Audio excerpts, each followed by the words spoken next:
once you understand the snatch, Ah, I would say once you understand the snatch and how to put it in the snatch, how to get the bell um, from the snatch down the rack. So say if you're in the snatch and you're holding the bell and the bell is coming down, you know how to just get softly and cushion the bell into the rack. Um, then because you know the float of the snatch is where you're able to just simply release your hands off of the bell in the float and put your hand back onto the bell, because that the space of the float into snatch is where you want to start the catch and release, or the release and the catch of the handle. I would say once you understand the clean and the swing into snatch is right where, okay, I can start to remove my hand off the handle and put my hand back. And then once you understand the way the counterbalance works with the weight itself, uh, you'll start to be able to rotate the bell because it's in the same space that you move your hand back and forth, and that dead apex is where the bell is going to turn and be able to catch it. I love it. And something that just popped in my mind as a final question: how much do you think, percentage wise, how much comes from your hips? Because that's something that I experience when I'm flipping the bell. Yeah, Sometimes I see guys sometimes get on their toes when they flip the bell, because I'm using a 12 kg as well. And how much do you think, or how much do you know is uh, really the hand engagement or the rotation of your wrist, where you give it a spin or give it a flip, and how man. much is hips? Where, how would you make the distinction? I would say it's gonna be, man, at least 90% from your body to move the weight up. Mm, yeah, yeah. And once you start to move the weight and say you're flipping it with your hand, your Yep. thumb, your handle, Mm-hmm. that inertia actually helps to speed the bell up through the rotation of the handle to give you more speed. And that's when you'll see, say if I flip the bell and I don't bring it back down to a swing, I'll just let it go right through my legs and back out the other side, Mm-hmm. dispersing the energy off of the bell. It looks like it's just a cool move, but I'm really just releasing so much force from the bell to bring it back down to a certain speed that I wanted at. Wow, it's like Aikido with kettlebells. You just Yeah. transfer the energy. Oh man, that you just transferring the energy. That is exactly what it is. That's what it Once is. you Wow. start, once you start to feel the weight and where the energy that's being dispersed off the kettlebell, because you're putting the inertia on the bell, the initial inertia. Um, Man, either you rock with that speed or you slow it down, you speed it up, and that's where you'll see. Um,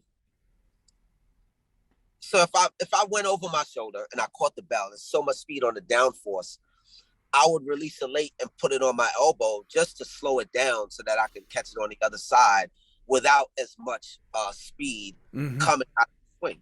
Mm-hmm. So sometimes the idea is to take some velocity out of the Exactly. kettlebell to be able to then just go into another move, or something, right? Yeah, You really.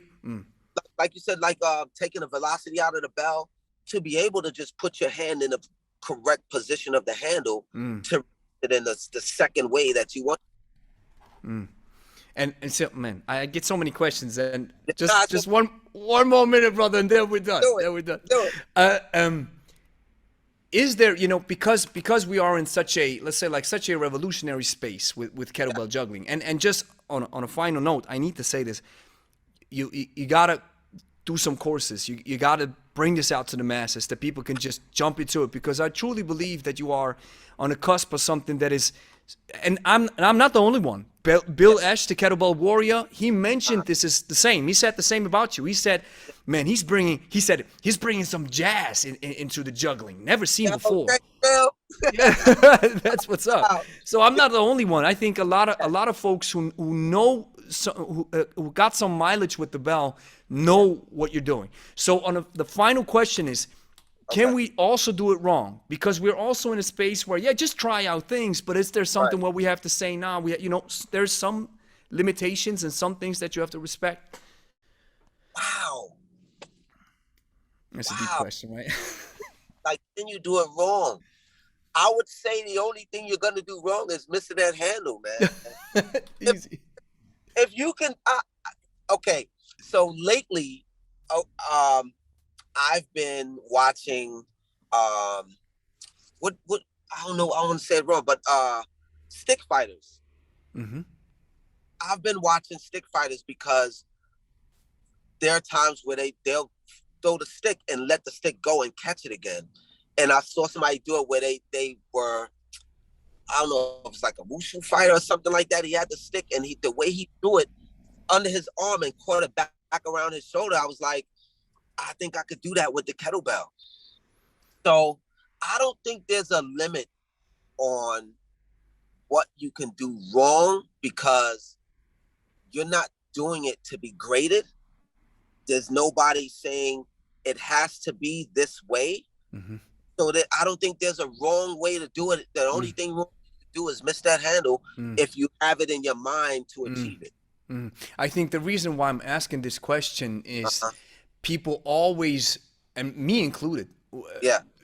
I'm considering juggling as a layman, right? Because I Yeah. just see some basics. So I think sometimes people want that. Maybe you can figure it out. Yeah. Maybe sometimes people want this kind of Okay. like black and white. Like, okay, this Yeah. is maybe something that's too far, right? Right. There's all right, so to take that all back, there are things that you could do wrong but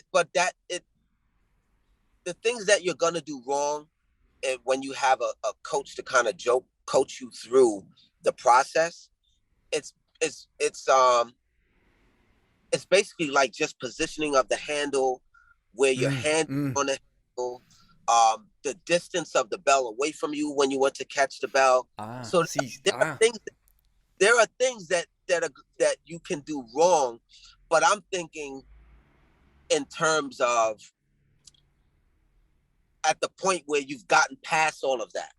You've gotten past the point where you know where your hand is supposed to be, where your finger is supposed to be on the handle, where if you're pushing off with your thumb or pushing off with your palm and how you're catching the bell. That's my that I went too far ahead. So But yes. we need